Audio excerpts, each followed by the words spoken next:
Okay, good evening, everyone. Welcome to our Strategic Plan and Budget Public Input Committee meeting on October the 18th, 2023.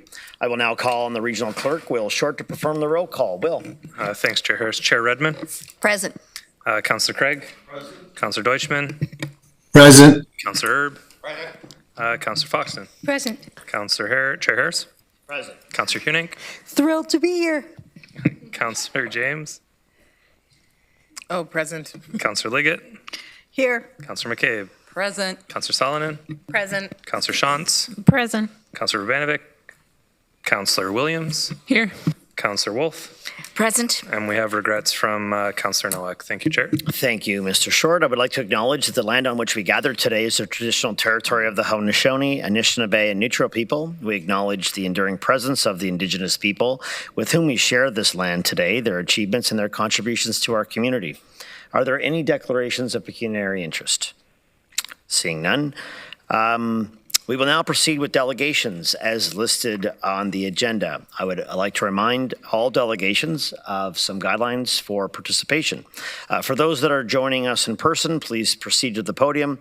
When you are called upon to speak, please press the button on the base of the microphone to turn it on. If the light is green, the microphone is on. Anyone who registered before the deadline will have 5 minutes, and anyone who registered after the deadline will have 3 minutes. One last reminder for delegations, don't take any offense if following your presentation there are no questions from council. This is council's time to really listen and reflect upon the opinions and ideas shared with us from our community members. With that, I would like to call upon Amanda Wood Atkinson and Lisa Akay. They have 5 minutes to speak from the Woolwich Counseling, Woolwich Counseling and Communal Mental Health. So welcome, ladies. Thank you. Good evening. My name is Amanda Wood Atkinson, and I'm the Executive Director of Woolwich Counseling Centre, serving Woolwich and Wellesley Townships. And joining me this evening is Lisa Akey, Director of Counseling at Camino Wellness and Mental Health, serving Waterloo Region.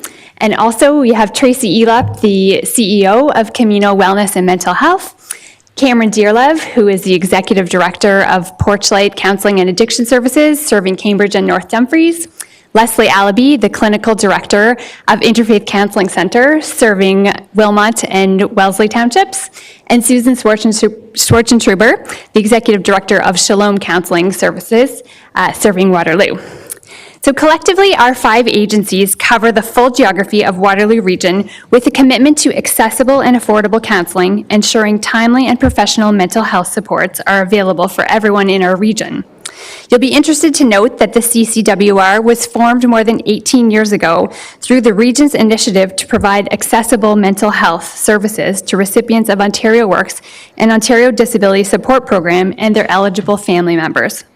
Over the years, we've grown into a truly unique and progressive collaboration, garnering provincial attention and collectively serving 17,000 residents of Waterloo Region in 2022. If you can hop to the next slide, thanks. We work together on a number of shared programs and services, examples of which are here on the screen. Through our centralized intake process, residents are able to access our services through a single contact number, or they may also call any of our agencies and be connected with a service they are seeking, regardless of where they live. A true no wrong door approach.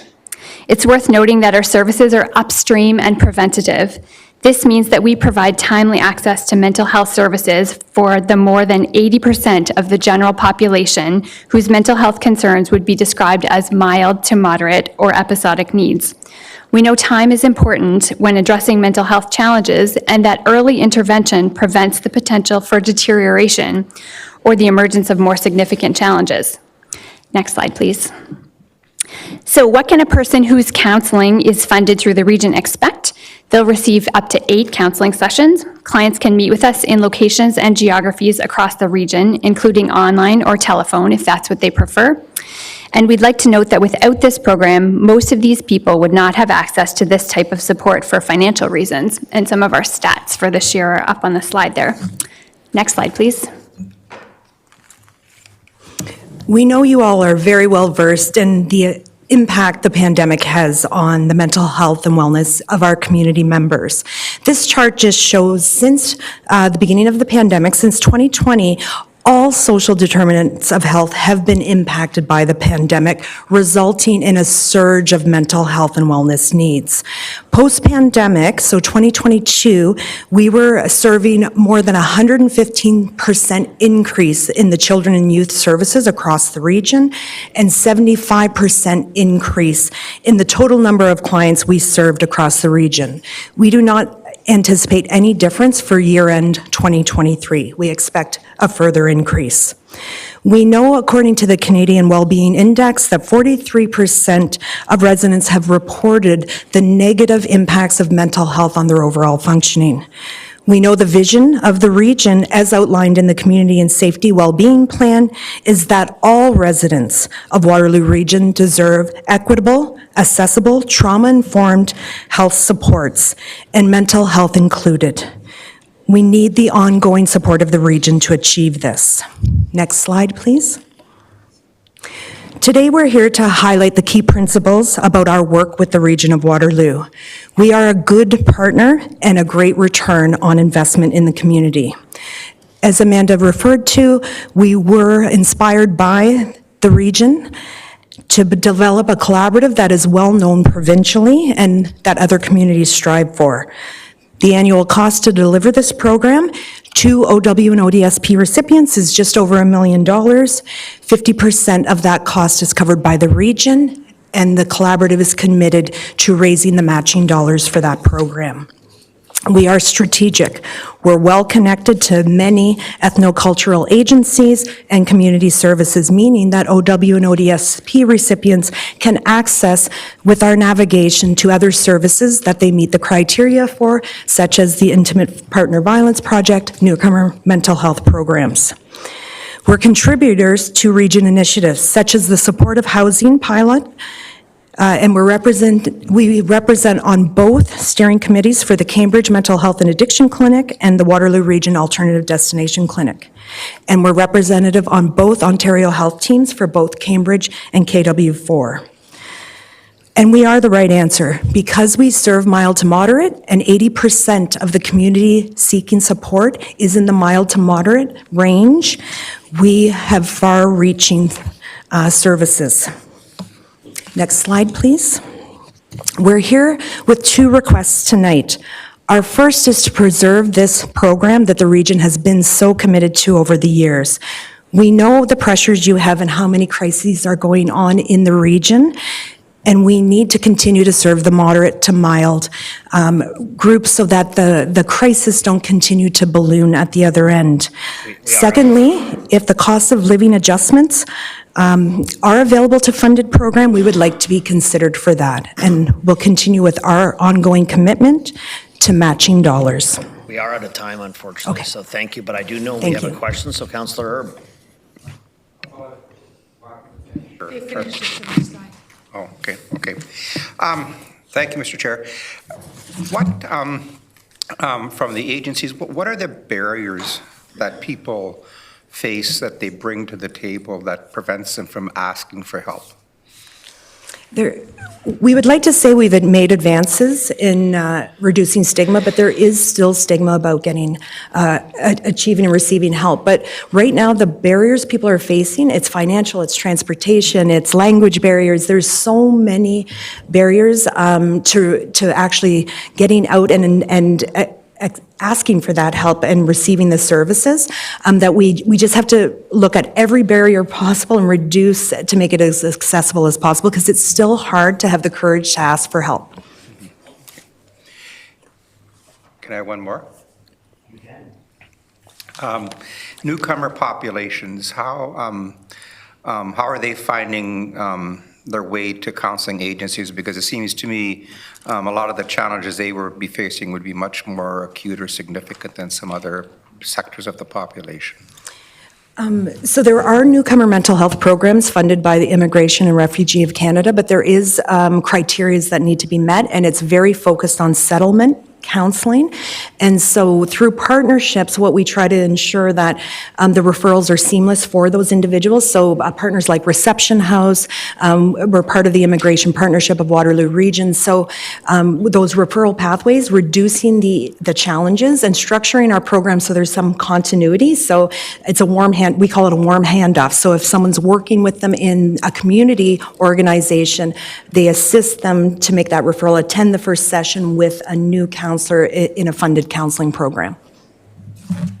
Thank you, and to your colleagues for the work you're doing. And I think one of the challenges for all of us, and particularly you as professionals, is removing the stigma so people feel comfortable in coming. So thank you for doing that.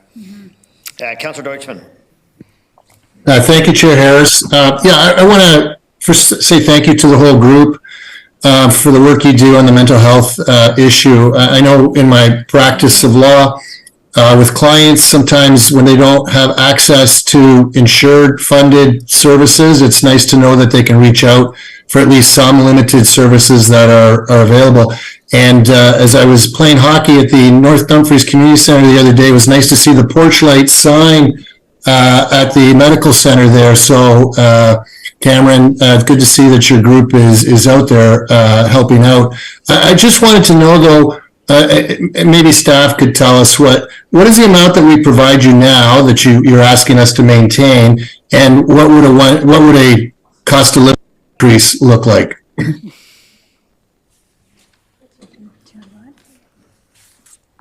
Yeah, thanks for your questions. So the region funds this program right now at $501,889. So that with that money, we provide 9,845 sessions, and that amounts to about $50.98 per session. And actually, since this program was initiated 18 years ago, that cost has not changed at all. So a cost of living increase of 8% would bring our session amount to about $55, and that would be half of our approximate current cost. So the continued funding would be 501, and then a cost of living increase would be how much? That would be $542,040. Okay, so it increased at another 41,000, is that? Yes. Okay. And the only other thing I wanted, Chair, so I just wanted to mention, it's nice to see that this is a group that the region worked on establishing many years ago, and they're continuing to work collaboratively in the community. I think that's a feather in the cap of the region to show what a collaborative effort that they were able to bring about, and a very positive thing in our community. And at that rate per hour is a deal. Okay, thank you very much. Thank you. Councillor James. Thank you through you, Chair Harris. Thank you for coming and presenting to us. It's not easy work, and it's very heavy work. So I appreciate the work that you all do collaboratively. I'm really conscious of the aspect around the children and youth, and if you have been seeing an increase or uptake in terms of the youth needing your support within the past few years.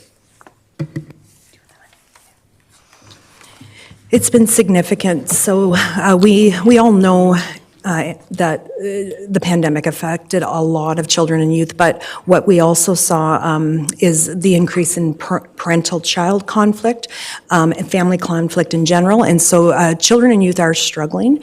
You're all aware of some of the challenges we're facing with populations within the region. They're not coming together. There's conflict. There's hate crimes happening. It's a very difficult time right now for youth to find themselves. They've been greatly impacted. So yes, it's been a significant increase. It's been over a 115% increase in accessing services. And that's utilizing provincial initiatives as well to be able to support in timely as possible. Thank you very much. Councillor Shantz. Thank you for being here tonight.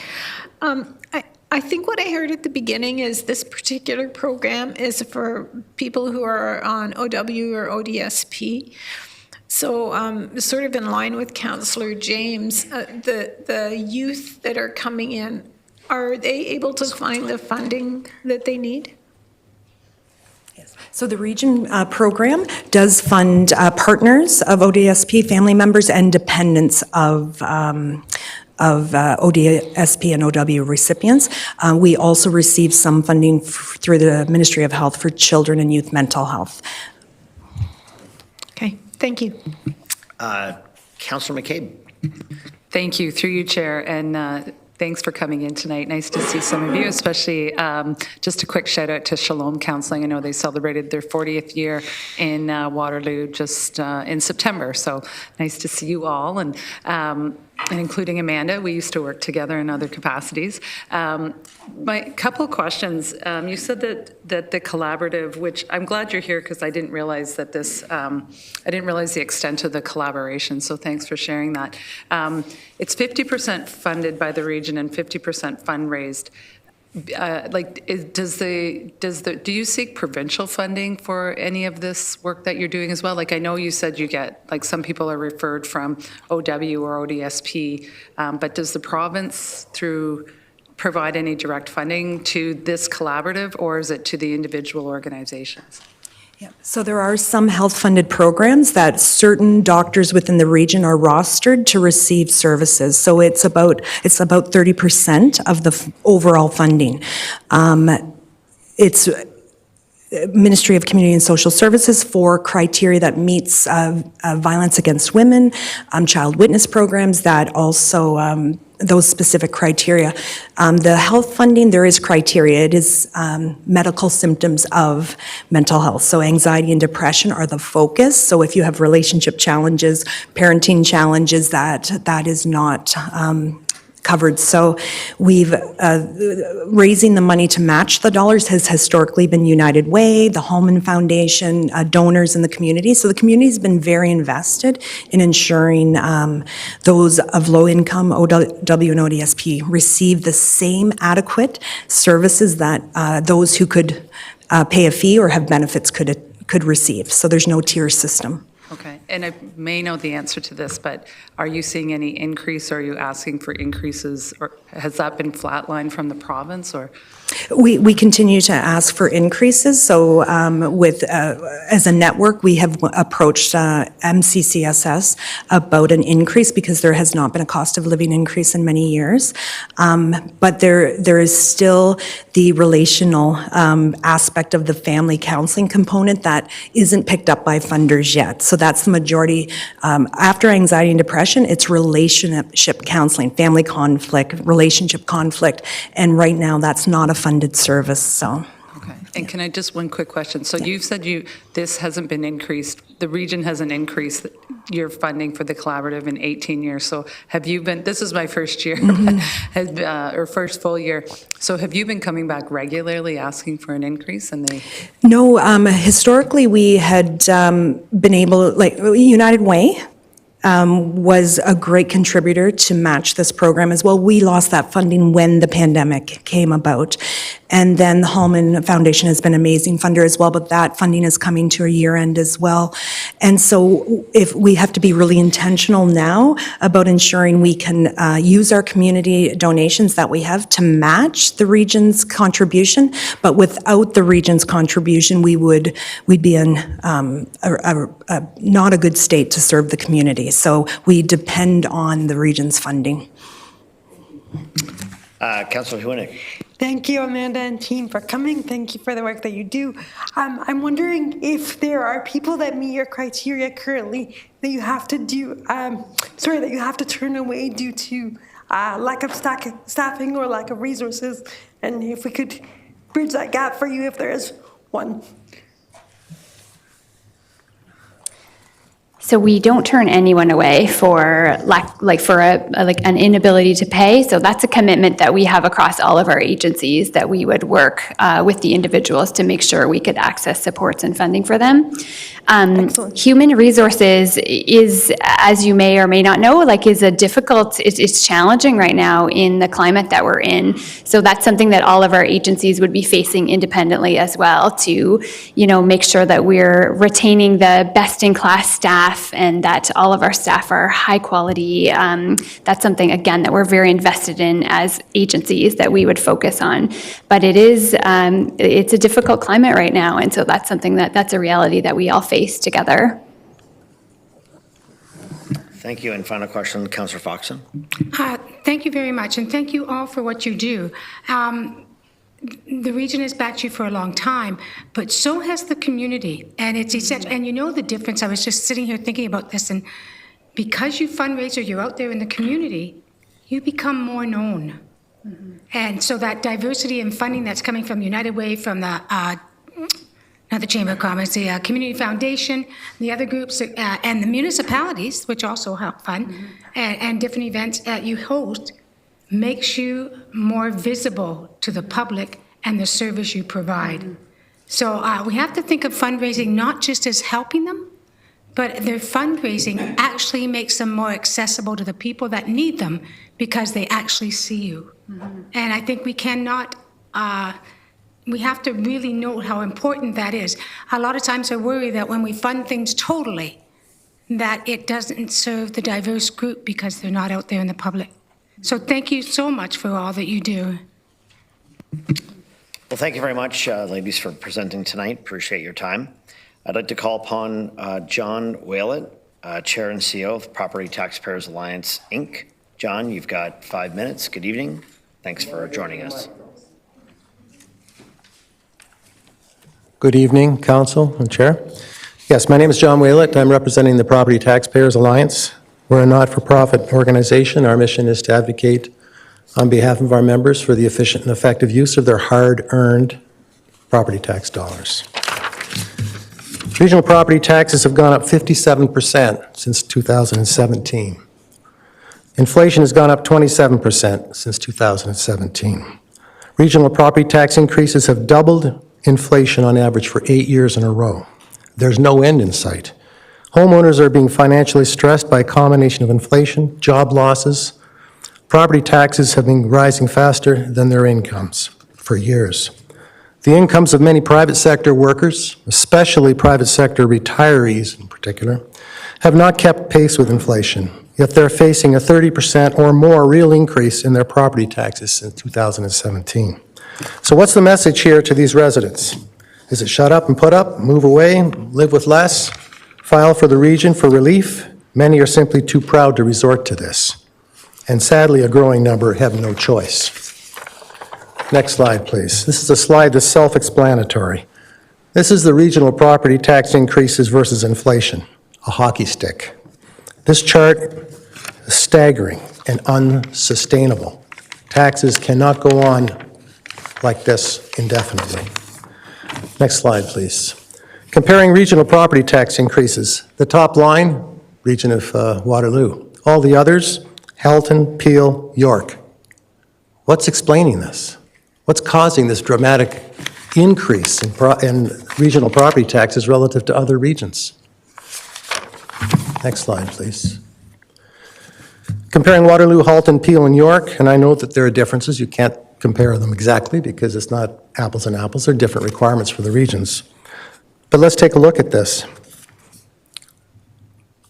Waterloo region has 25% more full-time employees per 10,000 residents than Halton, Peel, and York. On a $70,000 salary with a 34.68% benefits package, that's $100,000. That's $100 million of property taxpayers' money going into that extra 25%.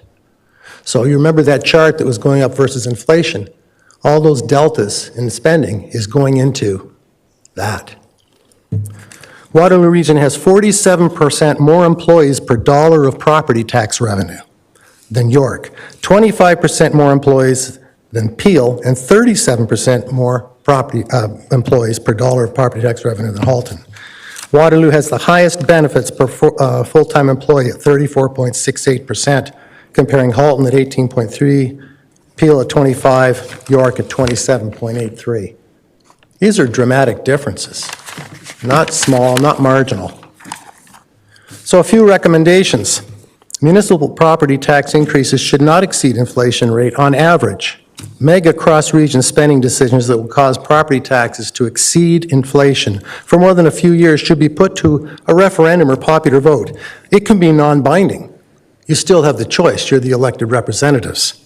But let's let the populace know what the majority want so they're aware of the direction you've taken. Waterloo Region employee metrics need to be put much more in line with Tier 1 municipalities. As I said, there may be some small differences, variations from region to region, but these are dramatic differences.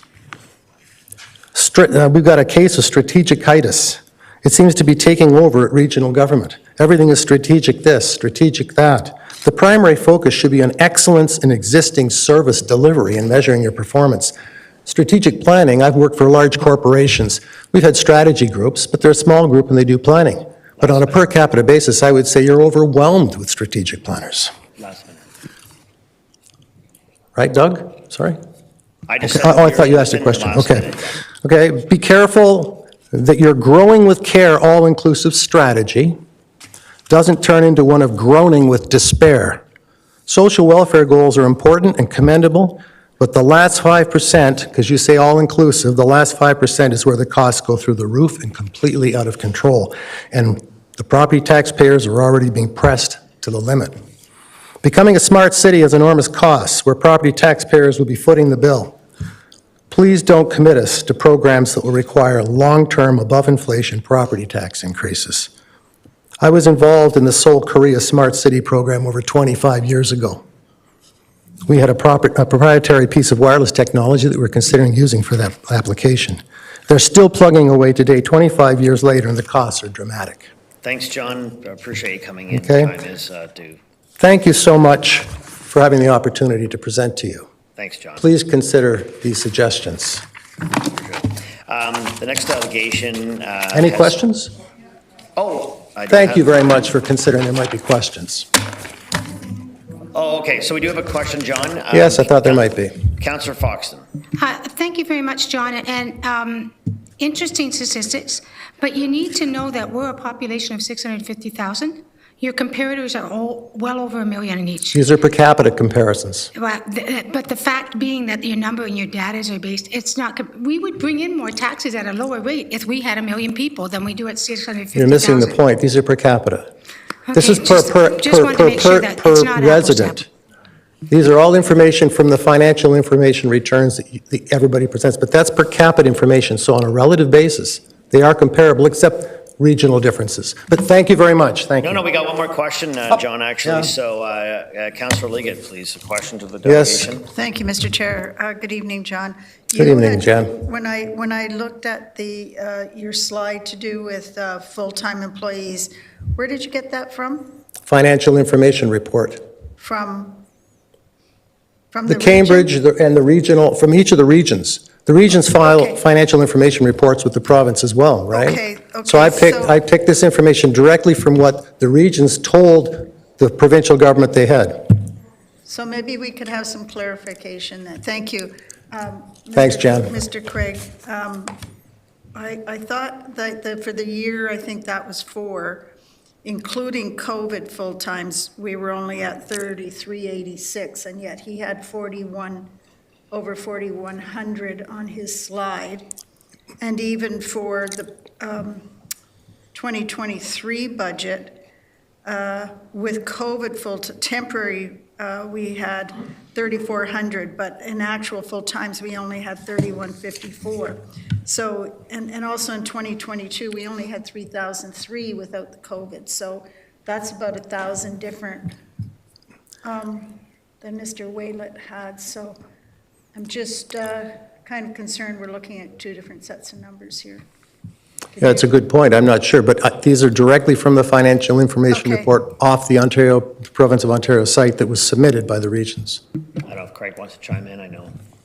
Yeah, so through the chair, so 2 things come to mind. One is in terms of comparing the Waterloo number to the numbers that we looked at earlier, the difference would be for police, because the numbers that we showed earlier today did not include police. These ones very likely do, based on the numbers, and if, assuming they're coming from the FIR. The other main difference, just off the top of my head looking at this, is that Halton, Peel, and York, so Halton and Peel do not offer public transit. Transit for the region is about 800 employees.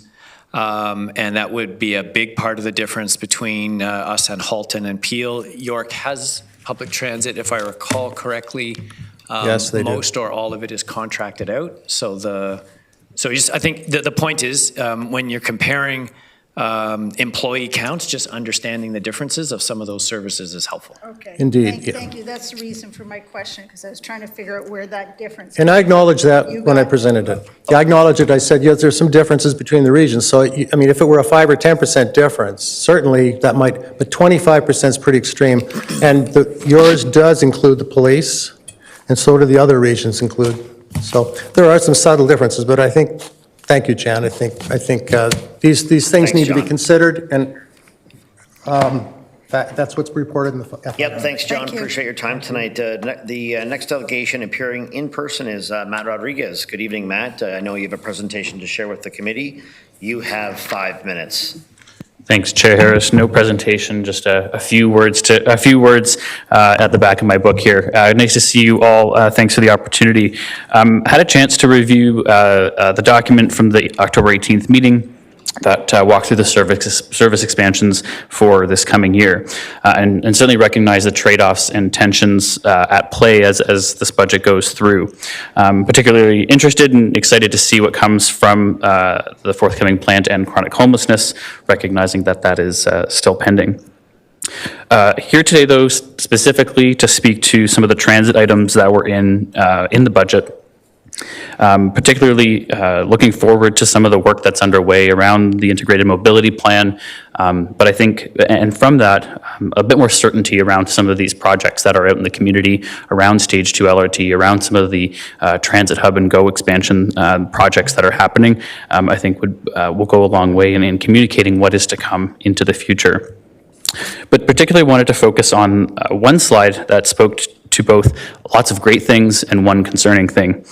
On the great things, I was really encouraged to see increases in year-round ION service without summer reductions up to I think it was 8 to 10 minute frequencies, which is fantastic and really makes it a viable option to walk out of your house without looking at a clock. The one concerning part was the notion that, to maintain the current contract, there'd be a service reduction between 8 p.m. and midnight, down to 30-minute frequencies. So at that time, there's still 15-minute service on Route 7 King, and there's still 15-minute service on a few other routes in the region. So going down to 30 minutes at 8 p.m., there's still classes getting out, there's still folks leaving work, there's still people going in and out for dinner, social plans in the evening, and so that's certainly not a quiet time around the city. As we're seeing transit numbers increasing every month, which is certainly encouraging, I'm really encouraged to see that there's a bus service hour increases for express routes for Conestoga College and most recently the UPass, but really wanted to stress that 15 minutes really should be the bar minimum of what we offer on the LRT. If you were thinking of going for a trip and you had to wait 29 minutes for the next train, you might think about that twice before, say, ditching your car or taking that trip. So I know there's a lot of trade-offs and there's a lot at play here. To get there, I'd even be open to something that I've never been a big fan of, which is more transit ads.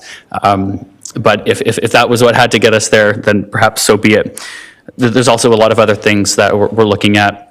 At the airport, we have a shuttle and a parking lot, which I know is kind of winding down for the winter, but there's a lot of other things that we do that we spend our dollars on. And so with, as a cost neutral proposition, I'm sure that we could find some alternatives.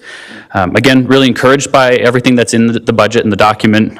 There's a lot to be said around township expansion for transit, some of the active transportation projects, standalone items, but did just want to stress that 30 minutes really is something that should be thought about twice. Thank you. Thank you, Matt. I don't have any questions, so thank you for your time tonight. Appreciate you coming in. Thank you.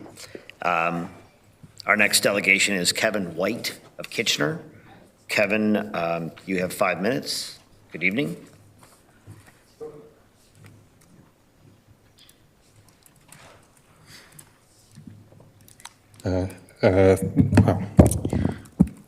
Thank you, Chair and Council. I suppose I'm speaking more generally to the budget this evening. At a time when crisis levels in social and economic well-being, especially with regard to housing and poverty, outlined in the recently released Waterloo Region Community Foundation's Vital Signs report, which painted a dire portrait, have reached emergency status, it is incongruous that such an immense increase in budget can be requested by police services, which I understand were not included as part of the recent budget discussions at a previous meeting. I would suggest that it is unconscionable to have a target above a 0% increase for police services, given the loss of other vital services the region has already suffered. I anticipate without a change in course, things will only continue to get worse as services are decreased and reduced, if not outright eliminated. The Waterloo Region Community Foundation reported that house prices in Waterloo Region are among the least affordable on the planet, and this is certainly true relative to wages and lack of rent control. Despite ongoing rising housing costs, especially from 2015 onward, regional annual expenses on housing services actually decreased in 2018 and 2019, according to the region's financial reports, which is especially notable as the homeless population in the region more than tripled between 2018 and 2021. This seems to have resulted in very reactionary spending that has seen regional housing expenses increase in 2022 by almost $40 million relative to spending in 2017. Remarkably, the police budget increase in the same time period was higher than this. In 2011, it was reported that some members of the Regional Council were hesitant to increase the police budget to the reported $119 million and $127 million requests by police services at the time. In 2023, we are considering a police budget in excess of $250 million. This also comes at a time when we are seeing valued services, jobs, and institutions disappear. In September alone, the Kitchener-Waterloo Symphony permanently closed its doors following a request on February 8, 2023 to have its grant funding increased to keep pace with inflation, which had not happened over a 10-year period, according to the delegate. The One Roof Youth Drop-In Shelter, at what would have been an expense of approximately $500,000 to continue to run, notably much lower than the requested police services budget increase, has closed after having funding denied.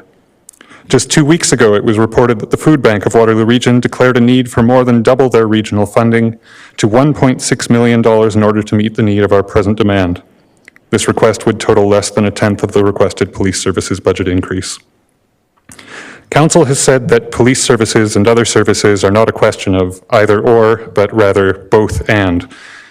To see respected institutions and valuable community service providers see only the most minimal of funding increases resulting in their closure over a period of time in which the police budget has more than doubled into the amount of hundreds of millions of dollars makes that claim difficult to believe. I am still perplexed at the region's refusal to provide $50,000 or 0.3% of the current reported police services budget increase request to the Sexual Assault Support Centre of Waterloo Region in 2022 when requests for assistance had increased to an alarming amount that has resulted in waiting lists for service.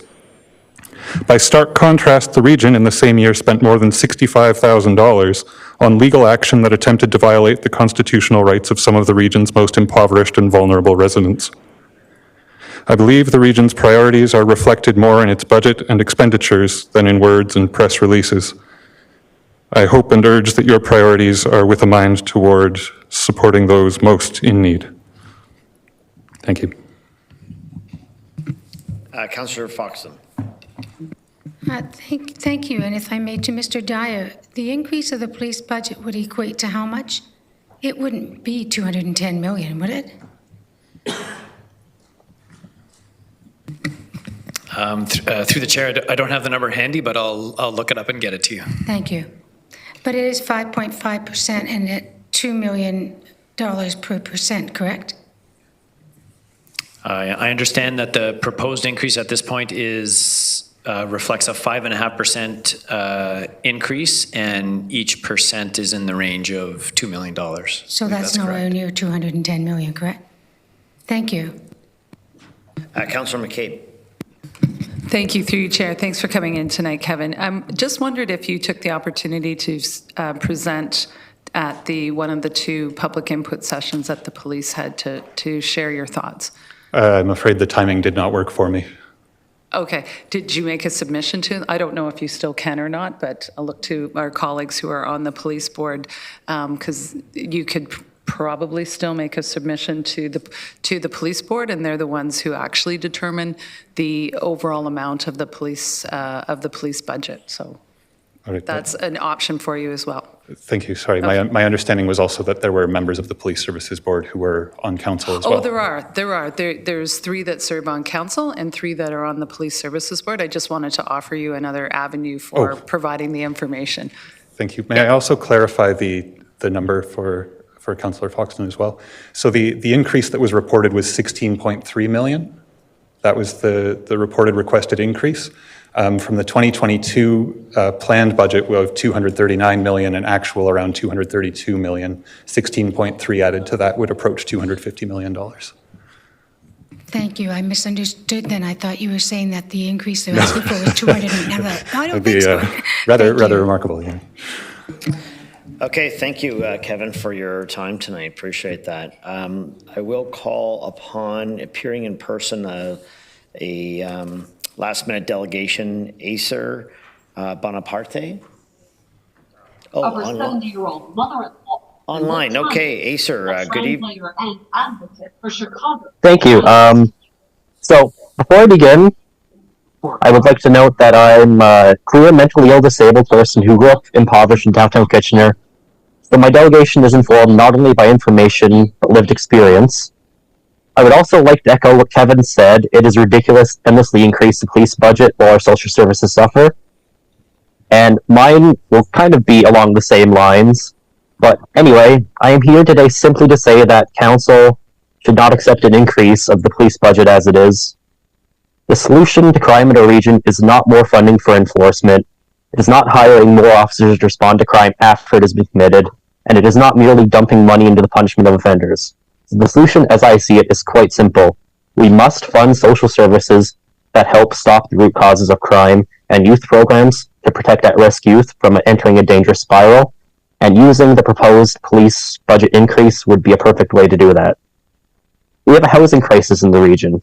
We have an addiction crisis. We have a mental health crisis. And people do not engage in crime simply by nature. They engage in it through desperation. They have fallen through the safety net, and instead of punishing them, we need to reinforce the net with increased services and funding. In addition, according to the Government of Ontario, recidivism rates are as high as 37%, which is just people who are caught reoffending, not an actual statement of the reoffense. Through this, and through looking at the crime rate, it is clear that our enforcement-based approach is not only ineffective, it is not cost-effective.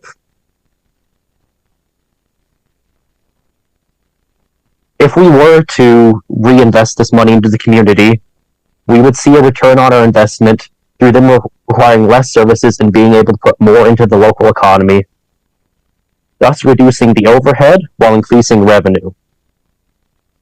For a recommendation, I implore this council to reject the proposed police budget increases and instead invest it into services such as the Social Development Centre, One Roof, Aqua, the House of Friendship, and the John Howard Society, so we can prevent crime before it happens and not just spend money responding to crime. Thank you for your time and consideration. Acer, thank you for your presentation. I appreciate that. I don't see any questions. Folks, that ends the official delegations for tonight's evening. We do have one written submission by Rory Farnan. They were received for information. Is there any other business? We will now start a vote to adjourn the strategic planning and budget input public meeting. Is there a mover and a seconder? Moved by Councillor Foxton, seconded by Councillor Wolf. Please use your e-scribe.